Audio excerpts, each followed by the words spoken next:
Hi students, how are you? I hope you are fine. Today we learn 12th class physics unit 4th. Our topic is LC oscillations, यानी कि inductor और capacitor दोनों जुड़े हुए हैं circuit में। तो उसके केस में जो ओसिलेशन होती है तो उसके बारे में है ये। देखिए फिगर के अंदर दिखाया हुआ है capacitor of capacitance C connected to an inductor of inductance L through a key के द्वारा जुड़े हुए हैं। की कौन सी है? K2। A cell is connected to C capacitance के साथ क्या जुड़ा हुआ? Cell through key K1 put in the cell charge the capacitor to a potential. Capacitor को चार्ज किया सेल या बैटरी के द्वारा तो उसका पोटेंशियल क्या हो गया? V बराबर है Q बाई C। जो सेल का चार्ज किया तो उसका पोटेंशियल कितना हो गया? Q by C। Where Q is charge on the capacitor plate and V is the voltage और C क्या है? कैपेसिटेंस है। तो कांस्टेंट है कैपेसिटेंस का। Across the plate some energy from the cell is, देखिए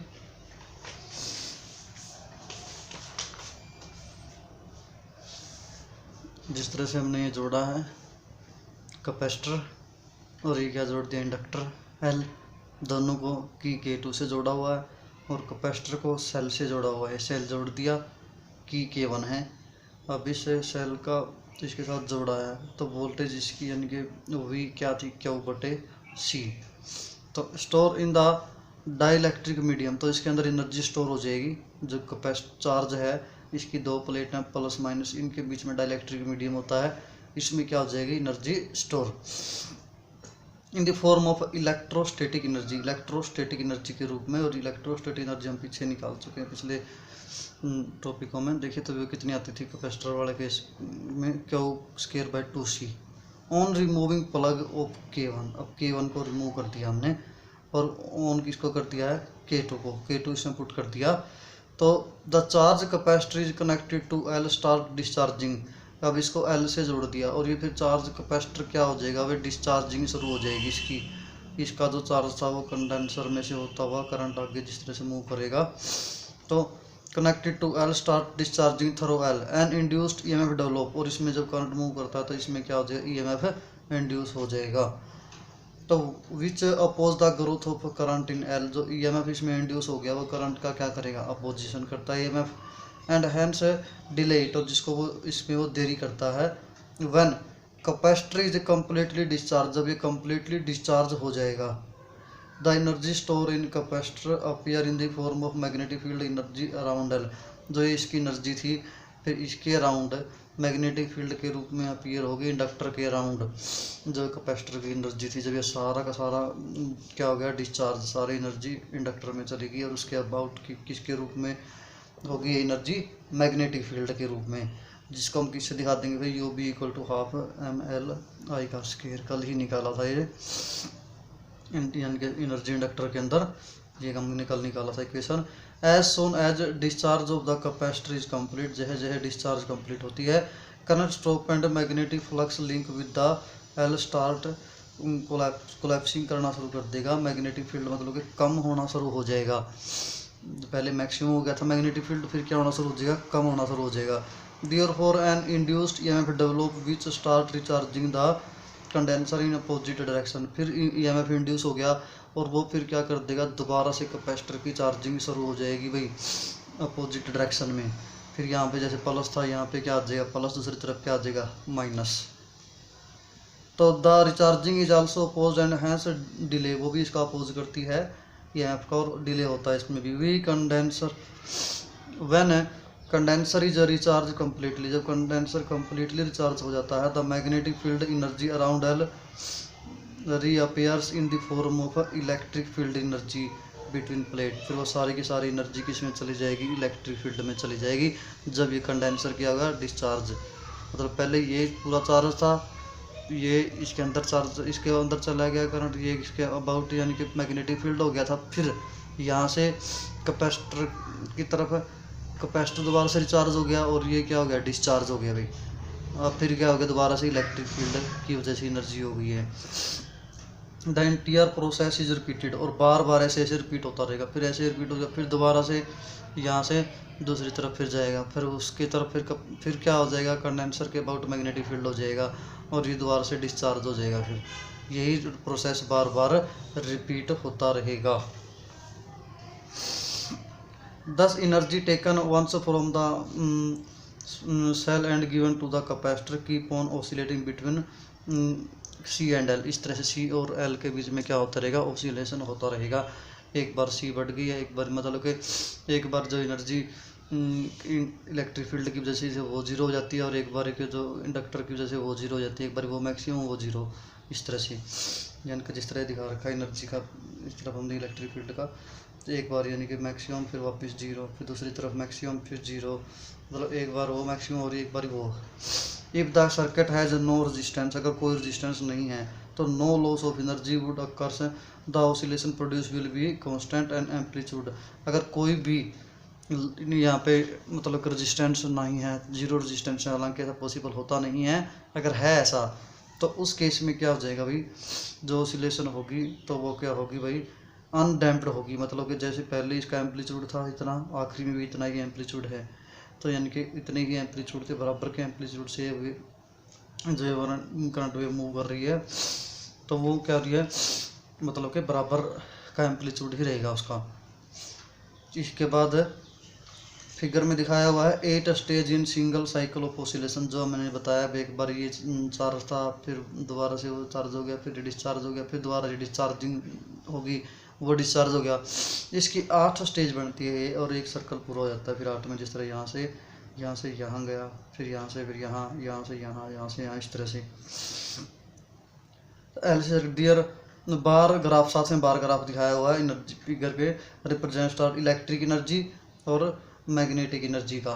देखिए डायग्राम में समझ में आएगा ये, जब इलेक्ट्रिक बार ये नीचे दिखाया हुआ जिस तरह से डायग्राम के सी नंबर डायग्राम में मैंने दिखाया। पहली स्टेज ये थी, जिस तरह से स्टार्टिंग में कैपेसिटर क्या था, पूरा चार्ज था, पूरा चार्ज है कैपेसिटर, तो उस टाइम में कोई करंट मूव नहीं कर रहा था उस टाइम पे, और एल इंडक्टर था, कोई मैग्नेटिक फील्ड नहीं था इसके अबाउट। तो उसके बाद हमने क्या किया भाई, यहाँ जैसे इसमें की पुट करी थी, उसके बाद यहाँ से करंट मूव करना शुरू कर दिया कैपेसिटर की तरफ से, और इसमें से करंट, इंडक्टर में से करंट जाता है तो इसके चारों तरफ मैग्नेटिक फील्ड प्रोड्यूस हो जाएगा। तो यहाँ पर सिर्फ इलेक्ट्रिक फील्ड की वजह से एनर्जी थी, तो उसको इसी का बार ग्राफ दिखाया हुआ, बी मैग्नेटिक फील्ड वाली क्या जीरो है। अब यहाँ पे दोनों हैं, दोनों बराबर दिखा रखी, यू बी बी और U E B, bar graph ये है। ऐसे ही फिर इसके बाद अब लगातार मैग्नेटिक फील्ड बढ़ता जा रहा है, और ये कैपेसिटर क्या हो गया, डिस्चार्ज हो गया, ये क्या हो गया, डिस्चार्ज। तो यहाँ पे करंट क्या हो गया, मैक्सिमम, मैग्नेटिक फील्ड क्या है, मैक्सिमम। तो अब सारी की सारी एनर्जी कौन सी है, मैग्नेटिक फील्ड की वजह से है, यू बी, और यू ई क्या हो चुकी है, जीरो। अब इसके बाद क्या होता है, फिर पीछे कैपेसिटर डिस्चार्ज हो चुका है, तो उसके बाद क्या होता है, फिर ये मैग्नेटिक फील्ड कम होना शुरू हो जाएगा। ये कम हो गया मैग्नेटिक फील्ड, यहाँ ज़्यादा था, इसके बाद ये तो कम हो गया, तो कम होते ही फिर अपोजिट साइड से इस तरफ क्या होनी शुरू हो जाएगी, दोबारा से रिचार्जिंग शुरू हो जाएगी कैपेसिटर की, और फिर ये यू बी और साथ में क्या आ गई, यू ई। अब इसके बाद फिर दोबारा से जब रिचार्जिंग होती है तो पूरी रिचार्जिंग हो जाएगी, तो उस केस में फिर दोबारा फिर करंट क्या हो जाएगा, जीरो हो जाएगा। करंट यहाँ पे जीरो, लेकिन अपोजिट साइड में है ये। अब यहाँ से करंट जिस तरह से मूव करेगा फिर पॉजिटिव से नेगेटिव की तरफ, अब उसी केस में फिर ऐसे ही करंट बढ़ता जाएगा। साथ में मैग्नेटिक फील्ड भी है और इलेक्ट्रिक फील्ड, दोनों की वजह से एनर्जी है। इसके बाद आगे क्या हो गया भाई, तो अब ये डिस्चार्ज हो गया दोबारा से, फिर अपोजिट साइड में करंट फिर क्या हो गया, मैक्सिमम, और उसके बाद फिर वही रिपीटेशन होती है, तो आगे फिर इस तरह से मैग्नेटिक फील्ड कम हो गया, और यहाँ पे दोबारा से क्या होना शुरू हो गया, चार्ज शुरू होना हो गया, और दोबारा चार्ज हो गए, फिर इसके बाद कंप्लीट चार्ज हो जाएगा, फिर यही स्टेप आ जाएगा दोबारा से। तो इस तरह से ये स्टेप बार बार रिपीट होता है। तो ये सारे के सारे मैंने लिखे हुए भी हैं भाई, एक एक करके ऐसे। So fully discharge capacitor and maximum current in opposite direction, ये बताया था अभी। तो charging of capacitor with current decreasing as shown in figure, ये दिखा रखी है, जैसे जैसे मतलब कि डिस्चार्जिंग होती जा रही है तो उसकी दिखाया हुआ है। तो दिस साइकिल बीइंग रिपीटेड, बार बार ये ऐसा ही साइकिल रिपीट होता जाएगा। In actual practice how there is no occur some loss of energy, कुछ ना कुछ एनर्जी का लॉस होता ही है, ऐसा कुछ नहीं भी एनर्जी का बिल्कुल भी लॉस ना हो। तो कुछ ना कुछ लॉस होने की वजह से जो ऑसिलेशन है वो उसकी एम्पलीट्यूड क्या होता जाता है, कम होता जाता है, और इसको हम क्या बोलते हैं, डैम्प्ड ऑसिलेशन बोलते हैं। ये ऑसिलेशन के बारे में हम +1 के अंदर भी वेव के टॉपिक में पढ़ गए हैं, डैम्प्ड और अनडैम्प्ड ऑसिलेशन। तो यह जैसे जैसे यहाँ पे एम्पलीट्यूड ज़्यादा था, आखिरी में क्या हो गया, बिल्कुल कम हो गया। ये क्या है, डैम्प्ड ऑसिलेशन, नॉर्मली ऐसा ही होता है।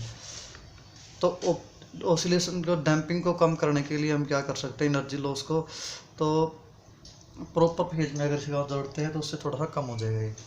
इसके बाद expression for frequency of LC oscillation, LC oscillation के फ्रीक्वेंसी निकालने के लिए, जैसे कि मैंने स्टार्टिंग में जो डायग्राम बनाया था, इस डायग्राम की बात अगर हम करते हैं, हमने K2 यहाँ पे फिट कर दी थी, उसके बाद सर्किट सारा कंप्लीट हो गया था। तो on condenser starting decreasing given rise to current, current rise होता है एज di/dt, यानी करंट क्या हो रहा था, चेंज हो रहा था लगातार यहाँ से करंट। तो पॉजिटिव है, induced EMF in L will be shown, तो उस केस में यानी कि यहाँ पे जो वोल्टेज है वो क्या थी, ज़्यादा है, और यहाँ पे वोल्टेज क्या है, कम है। तो इस तरह से जो निकालते हैं, तो यहाँ पर दोनों की यानी कि ये कैपेसिटर की वजह से आई है, और ये आ रही किसकी वजह से, इंडक्टर की वजह से, और टोटल क्या है, चेंज नहीं हो रहा कुछ। तो इस दोनों का डिफरेंस क्या, 0 है। क्यू अगर डिक्रीज होता है, तो क्यू की वैल्यू अगर डिक्रीज हो जाए तो आई क्या होता है भाई, चार्ज अगर डिक्रीज हो रहा है कैपेसिटर का, तो आई करंट क्या हो रहा है, बढ़ रहा है। तो इसका मतलब आई क्या है, dQ/dt माइनस में है, ये माइनस में, मतलब अगर ये घट रहा है तो ये बढ़ता है, अगर ये बढ़ रहा है तो ये घटता है। तो इसकी वैल्यू इसके अंदर रखेंगे, तो माइनस आई की जगह इसकी वैल्यू रख दी, dQ/dt, डी का स्क्वायर हो गया, क्यू dt का स्क्वायर हो गया। तो अब तो यहाँ पे dQ/dt का स्क्वायर इस तरफ रखा, L को दूसरी तरफ ले गया हमें, ये क्या बन गया, 1/LC, साथ में Q। ये जो इक्वेशन है, ये हार्मोनिक ऑसिलेशन की इक्वेशन के बन गई है हमारी। हार्मोनिक ऑसिलेशन की इक्वेशन ये होती थी, d का स्क्वायर x, डी का स्क्वायर ओमेगा स्क्वायर x, और ओमेगा क्या थी यहाँ पे, एंगुलर फ्रीक्वेंसी थी। तो उसी तरह की इक्वेशन ये बन गई है। तो इसका मतलब ये क्या हो गया फिर, ये इक्वेशन, तो यहाँ पर इसकी जो ऑसिलेशन थी उसकी नेचुरल फ्रीक्वेंसी क्या होती थी, ओमेगा होती थी, और ओमेगा क्या होती थी, 1, यहाँ पे ओमेगा की जगह फिर क्या है, 1/LC। तो ओमेगा, तो ओमेगा स्क्वायर, ओमेगा क्या हो जाएगा फिर, √1/LC, और ओमेगा किसके बराबर होता है, वैसे भी 2π इन न्यू के 2π/T होता है, 1/T को न्यू लिख सकते हैं, और न्यू लेंगे तो ये 2π इसके नीचे चला गया इधर, तो न्यू के आगे 1/2π√LC। इस तरह से हम इसकी फ्रीक्वेंसी निकाल सकते हैं LC ऑसिलेशन की। हमारा टॉपिक कंप्लीट है। Thank you, have a nice day.